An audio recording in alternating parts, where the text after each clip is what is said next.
Oh, there we go.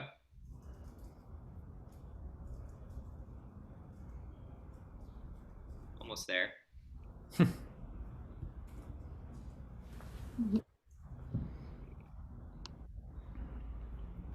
Nate, can you hear us?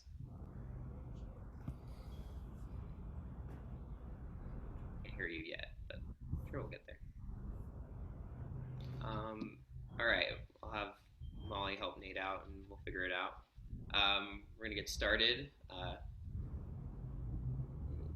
Hello, everyone. Thank you so much for coming to today's Q&A.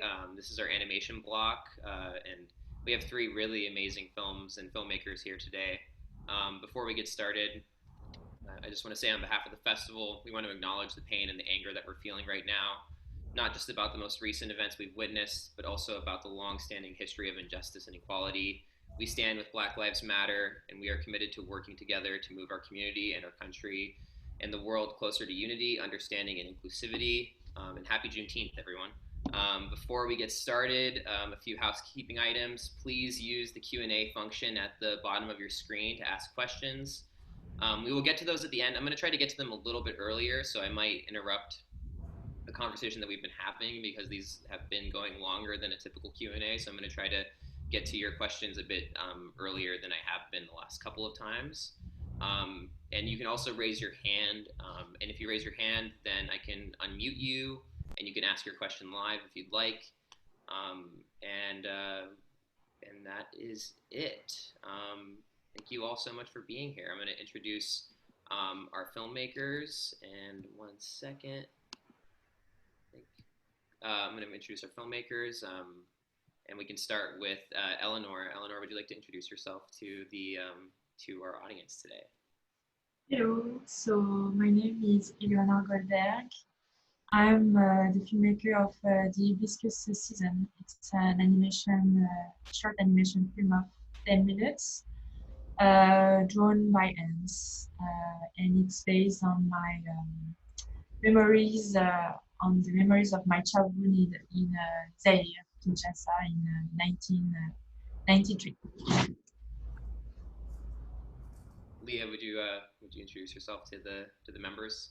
Yeah. Hi, I'm Leah Dubuque. I had the film Moudon. It's also a short animation, and it's a retelling of the story of Auguste Rodin and Camille Claudel, but where the genders are flipped, and it kind of just underlies the power dynamics and how their trajectories were based on how their genders were perceived as artists.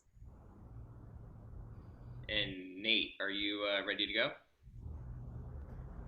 1 second. Almost. There we go. Wait, let's see. Can you hear me? Yeah, we can. Hi, I'm Nate Milton. I wrote and directed Eli, which is it's a animated short based on my life experiences, specifically a manic episode I had about 4 years ago, where I thought, among other things, that I had an alien implant in my ear. So it's about me sort of. The film is sort of me processing that whole experience a couple of years later, which I finished. It's now been finished for about a year. And sorry, I'm also on the road right now. I kind of timed this wrong. I thought I'd be at my destination by now, so I might have to keep muting myself, or I might lose service. But for now, I'm here. I'm on the side of the road. I'll be back on the highway in a few minutes. But nice to meet you all. Thanks for having me. Thanks for trying to make it work. And if it doesn't, yeah. You know, we had a valiant. Yeah, but if I disappear, it'll be because I hit a weird spot on the highway or something like that. But for now, I can hear everybody. Thanks. Yeah, thanks, man. And then we have Jesse Knight. Jesse, would you introduce yourself to the members? Hello, my name is Jesse Knight. I'm a programmer for the festival. And really great to have you. It was really great to have Dominique and Robert with us yesterday as well. And it's kind of added a component to the festival that I think we all miss, which is being able to talk to all of you and what films you do for the festival as well. Thank you so much for joining us for the conversation today. I'm just going to start it off for a question for all of the films and the filmmakers and kind of a comment as well, is that all three of your films are so rich with subtext. There's so much. It feels really dense with how much subtext, but very in different ways. And I guess uh, and for two of the cases, very specifically seems very specifically autobiographical and personal. But I guess how much research or documenting or writing of your own experience, Eleanor, what was kind of like there seems to be a lot of history in your film, Eleanor, and can you just talk about like kind of creating a really full and rich world, and to the point where I felt like I needed to watch all of your movies multiple times, even. Yeah.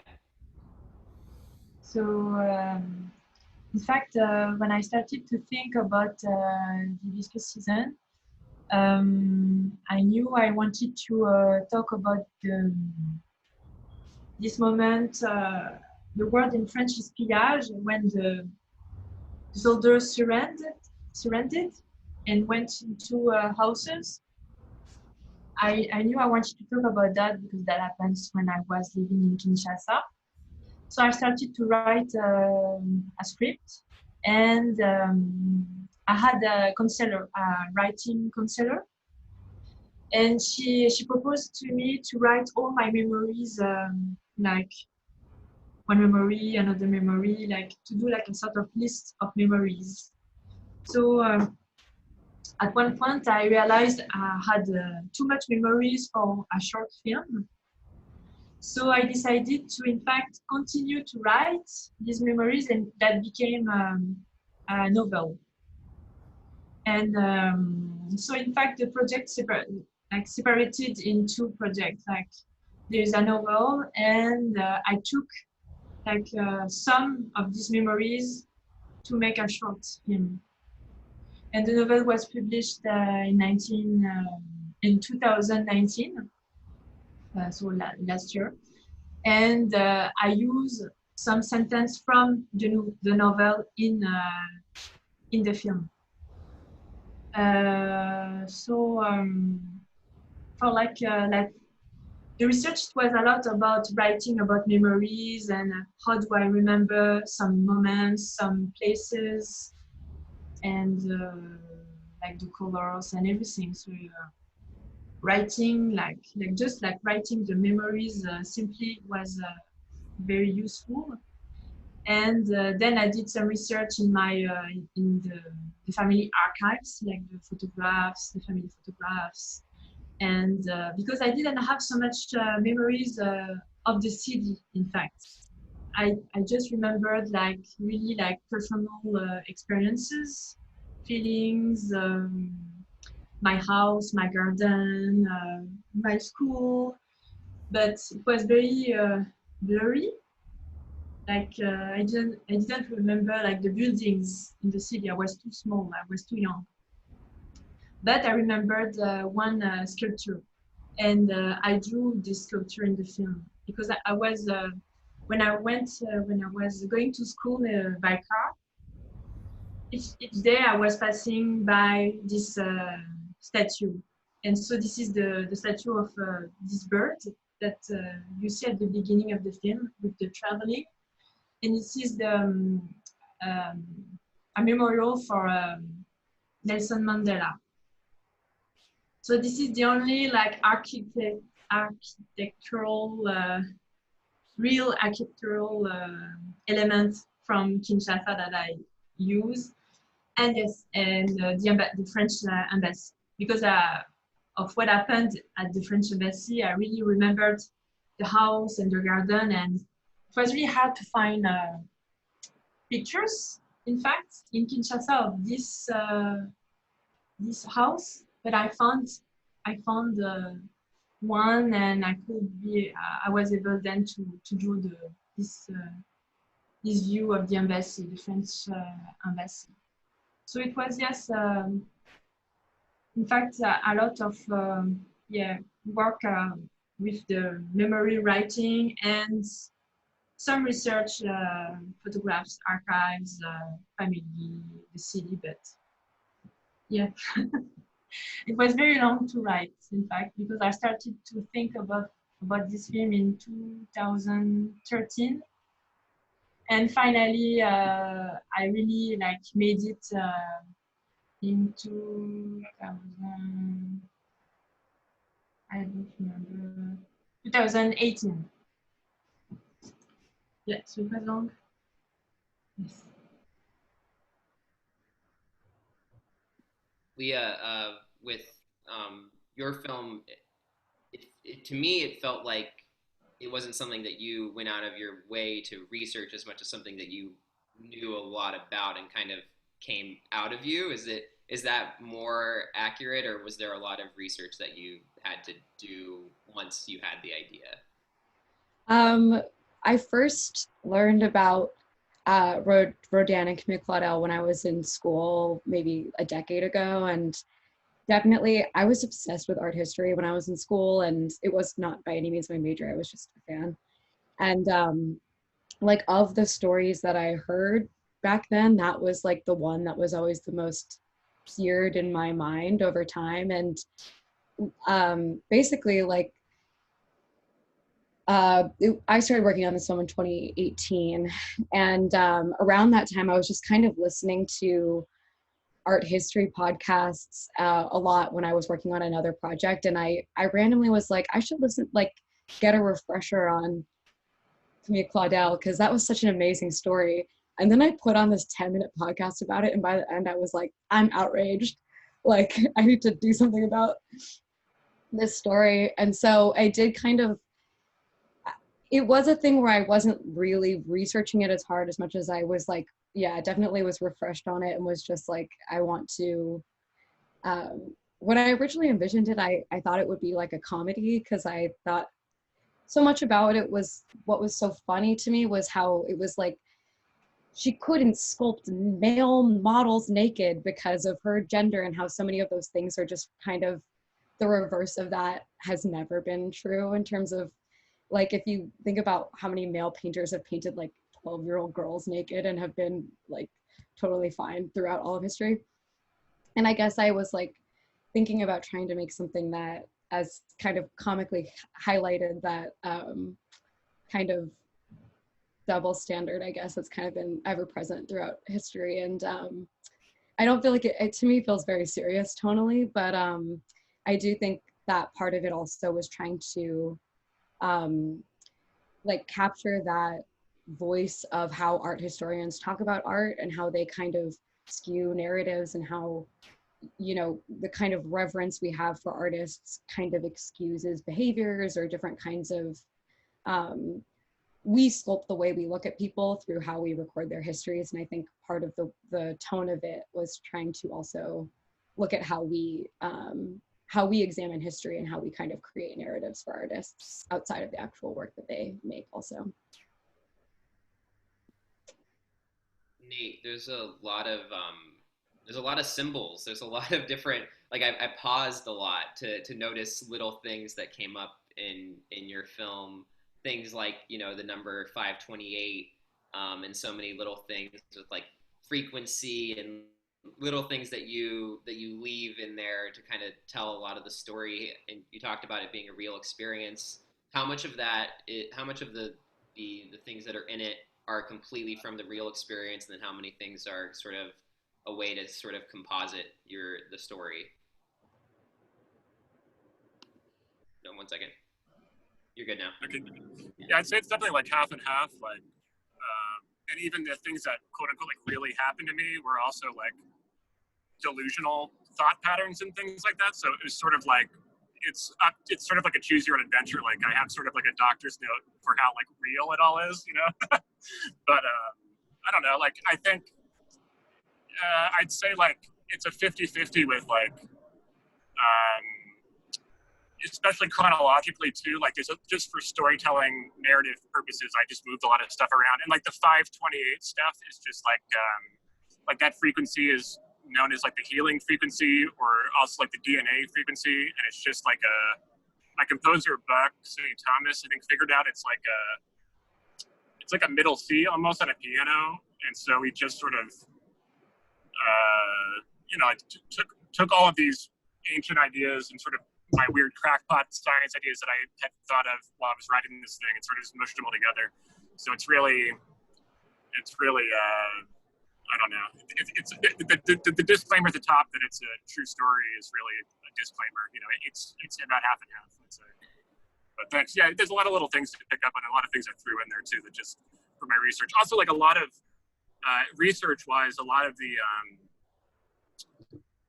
stories of people who thought they'd been abducted by aliens were really similar to stuff that I thought I experienced when I was younger. So it was researching, you know, alien extraterrestrial implants, extraterrestrial projections of like people seeing animals in their bedrooms that don't belong there, or animals that are bigger than they should be, or animals standing on their hind legs and stuff like that. Like all that kind of stuff. Like I would say it was part of my experience, but I sort of also, you know, used. I listened to a lot of interviews, did a lot of research into that kind of crazy stuff too for mine. So, Jesse, you got anything you want to ask, my friend? Sure, thanks. Eleanor, I would love to know more about, it took 5 years to make your movie, so I'm curious about emotionally, what is that experience like in living inside of those specific memories for that long, trying to make this film? I was very busy doing other stuff, in fact. So I was finishing my previous film. I was finishing a graphic novel, writing the novel. So, and here it's very long, like to get all the financial support. So I'm kind of used to put so much time in one short project. Like, yeah, and in fact, I started to think about it in 2013, but I really work seriously on it, like maybe I was finishing my Yiddish papi, so it was maybe in 2016. So there is an idea, and it grows slowly in my head, and I write a first script, and then another one, and it was okay. In fact, it was in fact this project was very fun to do, not too hard, too emotionally demanding compared to the previous film I did before. So and it was more like to do the film like it was I don't know, like I was pregnant, and then it was more like to organize things at distance, but it was not very hard. It was because so much here. I don't know how it is in USA, but here you need to have one project in development, one in production, one in post-production, and it has to always rolls like that. Otherwise, you fall in a empty space of there's nothing. So you always have to think about the next project and fill grants and wait for months to get the answer. So, but in fact, it was more maybe intense to write the novel, to write all the memories, and more than doing the film. Doing the film was really fun, in fact, and I had I had like some people working with me. I was not alone, so it was also different from the previous film. I could like think about aesthetic and movement, and less of doing animation myself, everything myself, and yeah. Voilà. Oh, and yes, before we talked about researchers, like there was a very nice moment in the production with researchers. It was for the sound, because we work with archives, sound from Congo, old sound from Congo. And this part was really fun to do researchers, like to hear, like to go to, I don't know, there's free banks of sound to hear the whole the songs from Zaire and Congo, and to discover all that. It was very, very exciting, in fact.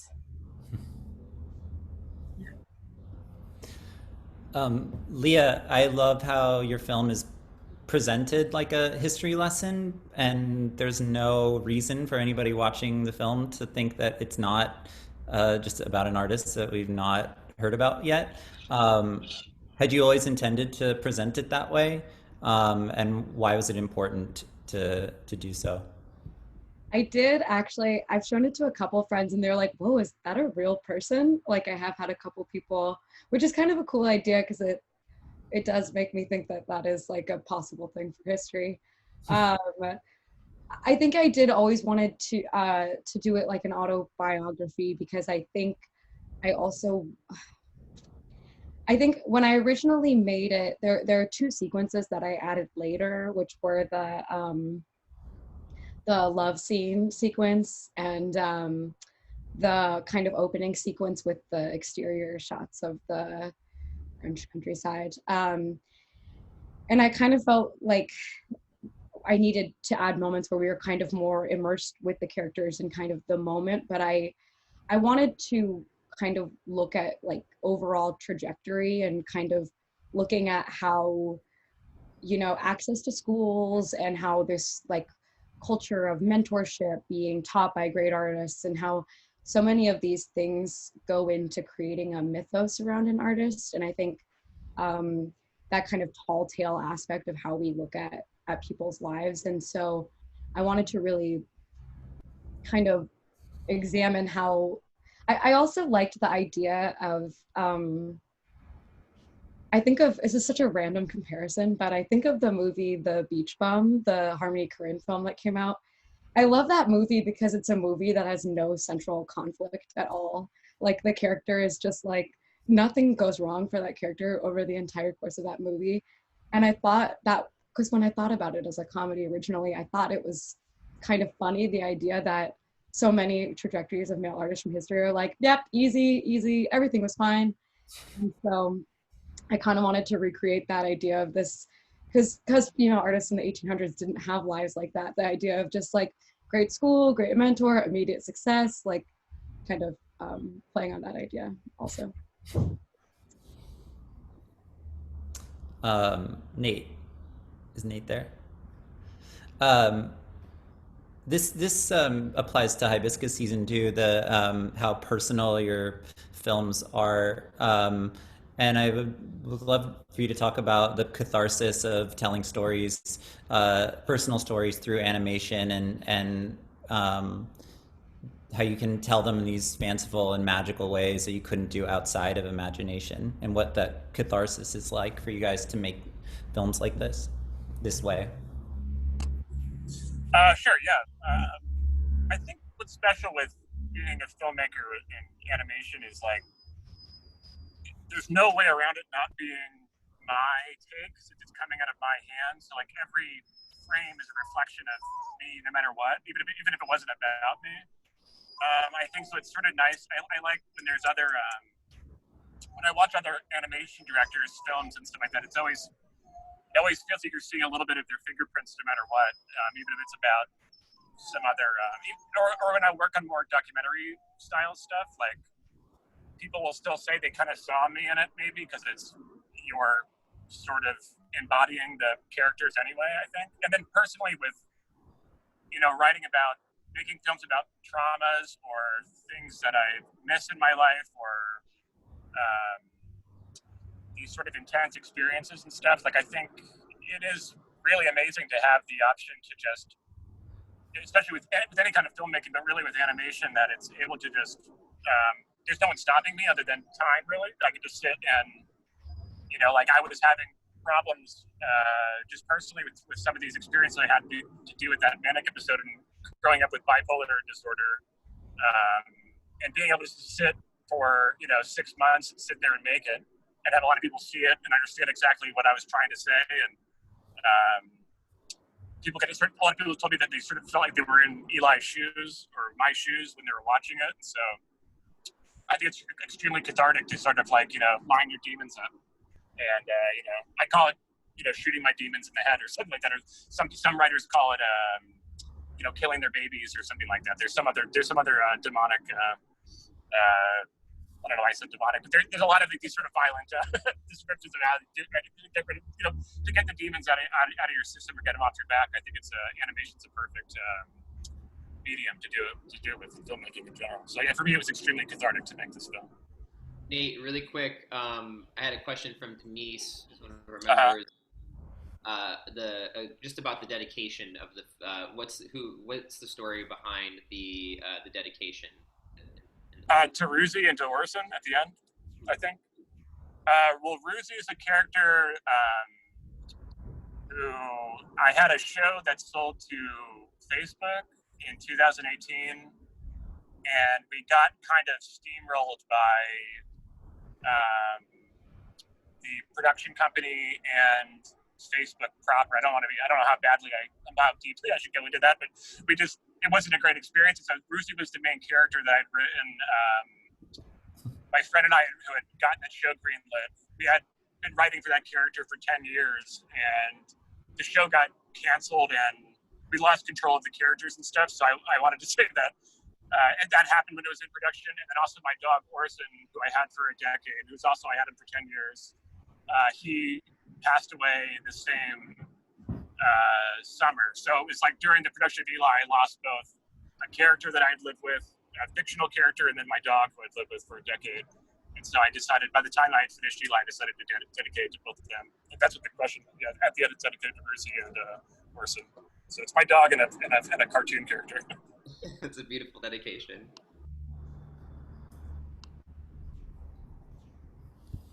Leah, you were talking about how you were outraged, and that's what inspired you to make this movie. The anger in the film, the film is fairly restrained, considering that it was outrage that inspired you. Was that tricky to maintain that restraint?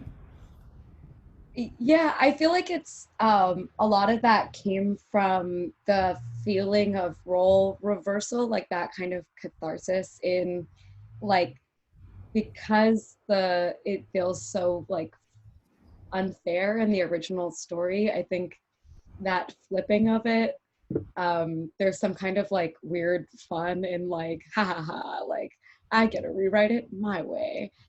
And so I think I almost feel like the thing I was dealing with more making it was like how to be more sympathetic, like when thinking about the role reversal, like because so much of it is skewed towards the main female characters kind of being great and being in power, and like how when you're kind of doing that role reversal to bring empathy back into the other side, I guess, which is where that story started from. And I think there's something about that flipping of it, which in a way, I don't know, it kind of feels like it balanced the feelings out, I guess, in a way, through the process of making it. I think it's important to mention when we talk about animation that animation's not a genre, it's a style, and it's another way of telling stories through filmmaking. And Eleanor, your style is so specific, and can you talk a little bit about how you developed your animation style and maybe what inspired it? Usually I do everything in black and white, and it's kind of sad. And I was sick of it, and I knew I wanted to do, at the beginning when I wrote the script, it was all about trauma, sadness and nightmares and scars, and when finally after years I decided I wanted to do something lighter, and I did some sad project, World War II, the Shoah, and things like that. And I thought I want to do this film in a lighter way, maybe even for a young public and with more colors. I want to have fun. I want to have pleasure doing it, because yes, I was done with this sadness. And so, well, I guess I try to draw in the same way I'm drawing for myself for the graphic novel. So I style a bit more like more simple. Like sometimes I draw in a very realistic way, and so the look is more heavy, with more lines and more shadows. And so I decided to to draw with a few lines and more like flat, I don't know, flats of colors, or I don't know, or mass of colors. And I was inspired by I don't know, the colors of the tissue, the fabrics that I have at home, like from Zaire, or even I don't know. I was just like, I was more like it was just more like natural inspiration. I didn't want to be too realistic, too documentary. Like, for example, the clothes of the people in the streets. This is not really like the real fabrics, but the mix of colors creates motifs, I think.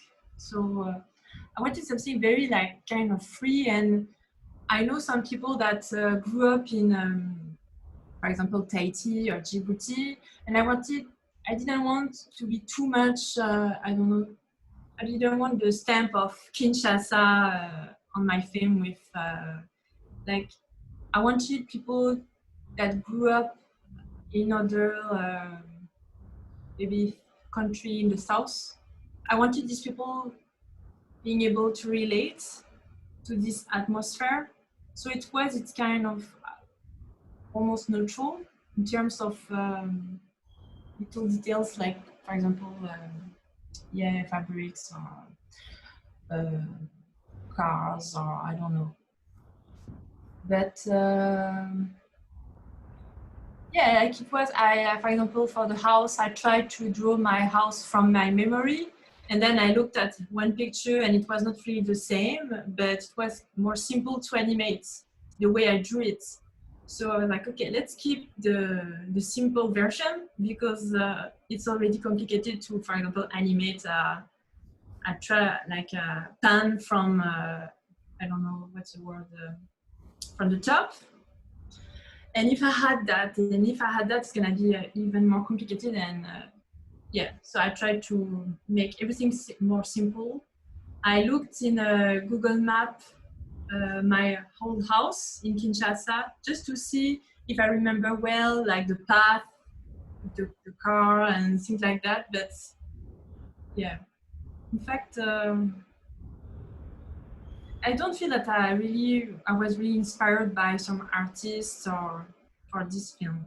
It was more like I was looking for a fun way to draw, because I knew it would be a lot of work with many characters. So I had to keep it simple and fun and colorful and all that. So, yeah. I'm going to bring our friend, me and Jesse's friend and cohort, Phil, in to ask a question. Phil, you should be live. Go ahead and ask a question, my friend. Sure, thanks. So I think Eleanor spoke about this a little bit already, but I'd like to know from all the filmmakers how you approached sound design to help bring these animated worlds to life and make them feel like living, breathing things. And in Nate's case, especially, how you worked music into that sound design, because I thought that was so well done in Eli.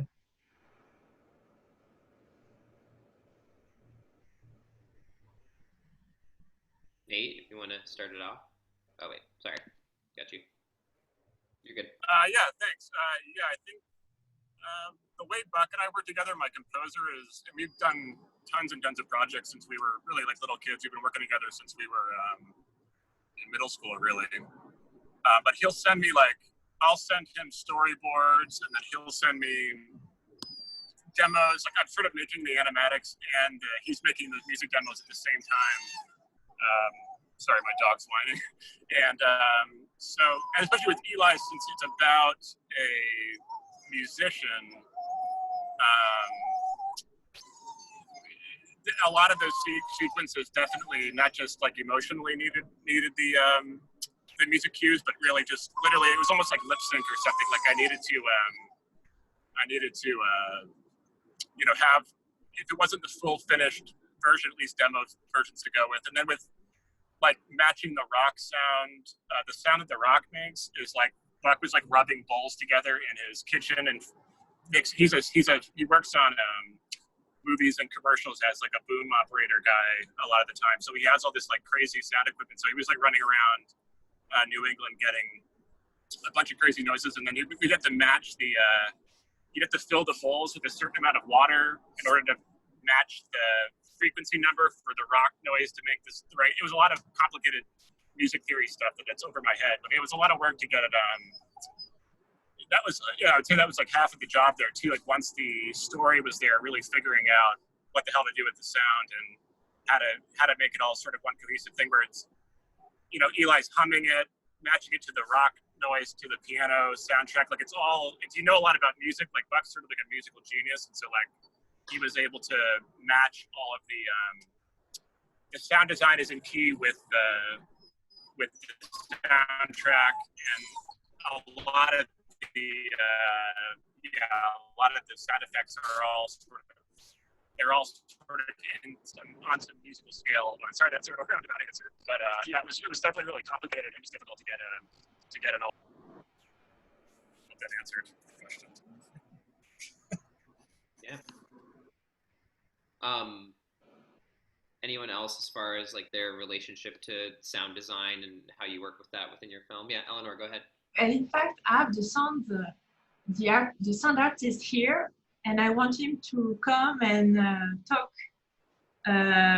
about because in fact he had like total freedom. Cool. I was really at the beginning, I thought that I would do something very classical with the nerves of the people, and finally, the more I was doing the film, the less I knew finally what I wanted. Like at the beginning, it was very conventional, my ideas, and I don't know, with steps on the floor and closing doors, like things very, very not very creative. And we even talked about recording my family for like because so I drew my family, like my mother and my sister, but not my father. And we were thinking recording my father, my mother, my sister, and yeah, come. I'm trying to I want to present the sound composer because I think he's more able to talk about how he worked with the archives, and because he had like the total freedom. So here is Stéphane Calcé, the sound composer. Yeah. Hi. Hello. How are you? I'm well. How are you? Thanks for joining us. This is fun. So it's just about, I guess how do you integrate the sound composition into Hibiscus Season in your process of how you worked with Eleanor, and maybe specific techniques that you use as well? Well, Eleanor talked about archives, so that came first. I remember like the first approach to sound was more like a narrative fiction film where they were supposed to have actors like voice acting, and it just didn't work, or like over time we just didn't feel it worked really well. So and I know I just wanted to approach it more like a non-sync sound film, and so I wanted to minimize the use of voiceover. I wanted the film to be meaningful without the very common use of voiceover. So, and I thought Eleanor wrote a book, as you probably know. So she wrote a book, and that film is sort of an extension of that book in a sense. And so I mean, I think Ilona, I think you're the one who suggested to record your own voice. I remember reading parts of the book, and so like it's the process was really like trial and error, and a lot of stuff I tried didn't work, and just ended up going to dead ends, and at some point that it just became a bit clearer that this would be more like maybe like an experimental jazz sort of composition that wouldn't necessarily would kind of be like adding a layer to what we see, in a sense, a layer of meaning, like sort of taking the audience somewhere else outside of what we just simply see in the pictures. So so it's kind of conceptual in a sense. That's how it went for me. But that's Stefan, that we recorded a sentence from the book, but Stefan really edited the sentences. He decided where to put the sentence, what to cut, like the end, when you cut the last phrase. This was your ideas, like your concept of leaving the film with emptiness, like. Yeah, well, that had to do with the sentence from the book. That phrase that Ilona says about writing. She talks about writing. It's like a it's like an introspective type of work in a sense, or it's self-referential. Yeah, I wanted the voiceover to be more like an instrument, maybe like some kind of like that had more like almost like a musical quality, but that would also help audiences understanding the memory, the subject of like the process of memorizing something, trying to put it into words or trying to convey it through images. Yeah, I think so. I think that's how it will, yeah. I think we're close to wrapping it up. We can maybe if we can get another question from the audience before we go, if you'd like.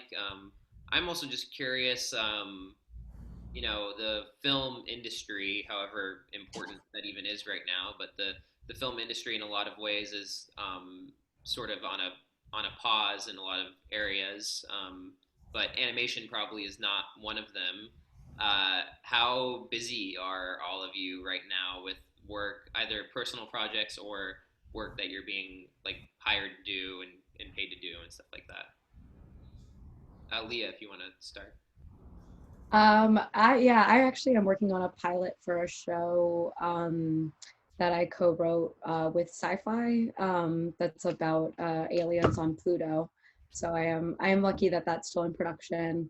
And beyond that, just definitely working, wanting to do some more, just kind of like you said at the beginning, with everything going on. I'm also trying to look to do more stuff going on with what's going on politically, trying to do more things to get involved in terms of infographics, kind of things that are more about like less industry and more trying to do things for information and getting things out there. I also want to mention really quickly, I saw Nate did a video with it's a defund the police video where all of the I'm gonna put it in the chat for everybody.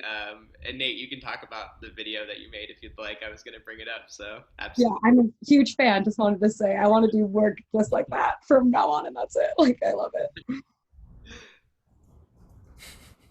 Hold on, I'll unmute you, Nate. So how did your viral sensation video of the last?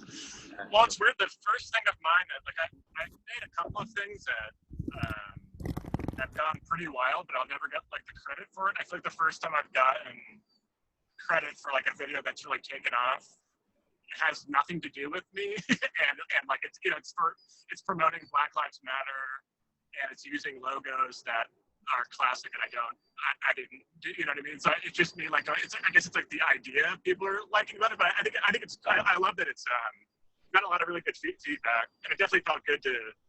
Because like Leah was saying too, like I kind of put my own work on pause the last few weeks and was like thinking kind of hard about like, oh, how can I, you know, do something that'll be helpful? How do I feel like it's anytime I've also really been in the middle of any like, it's sort of the idea with Eli too is trying to push some ideas about mental illness and stuff like that instead of just trying to make jokes or whatever I normally do with my work. But yeah, for the defund the police thing was definitely like right down the middle, like, you know, like a quick idea that wasn't terribly hard for me to make, and you know, it made a lot of people happy. And I think it was sort of, you know, if it's helping people be inspired to email their Congress people and all that kind of stuff about defunding the police, that I think it's for good, you know. But yeah, other than, and then work-wise, it's been, you know, pretty normal. I guess I've been a freelance animation director person for a long time, so all my work, I've just been hiding in my cave in Brooklyn, you know, alone, doing everything for, you know, the last several years. So it hasn't been that much different. But yeah, I think the quarantine didn't really affect that. It's just more like more Zoom meetings instead of meeting people at coffee shops and things like that. But I'm glad. I'm glad that little animation, that defund the police animation, took off the way it did. I'm glad you guys liked it. Thank you. Yeah. Yeah, it was really fun. And I just put it in the chat, everyone. So if you are curious about it, you can go ahead and check it out. Eleanor, how about you? What are you working on right now, and what's your workflow like in the current climate? So I'm working on a new graphic novel now. It's an adaptation of a Yiddish play. And we are developing another animation project based on women patients in a psychiatrist asylum, yeah. So we work from archives of these women that were put in asylum, and Stefan is. We are also again working on this project, and Stefan is doing some research for this project. So. Well, I don't have another question from from any one of the members, and we've been going for about 50 minutes now, which is a lot longer than a normal festival. So I think we can wrap it up here, everybody. I want to thank you all so much for giving your time and making this happen. It's been really great to do these. I want to thank the members for showing up. A few of you have been coming to all of them, and it's great to see you all here. I'm glad that you're enjoying it. These will be posted on our YouTube channel. We can, for all the filmmakers here, we can send them over your way as well. Yeah, thank you all so much, everyone. I really appreciate being able to talk to you today, and I really loved your work and your films. So Thank you. Thank you. My pleasure. Yeah. Have a good night. Good to meet you all. Bye. Thank you. Bye. Bye.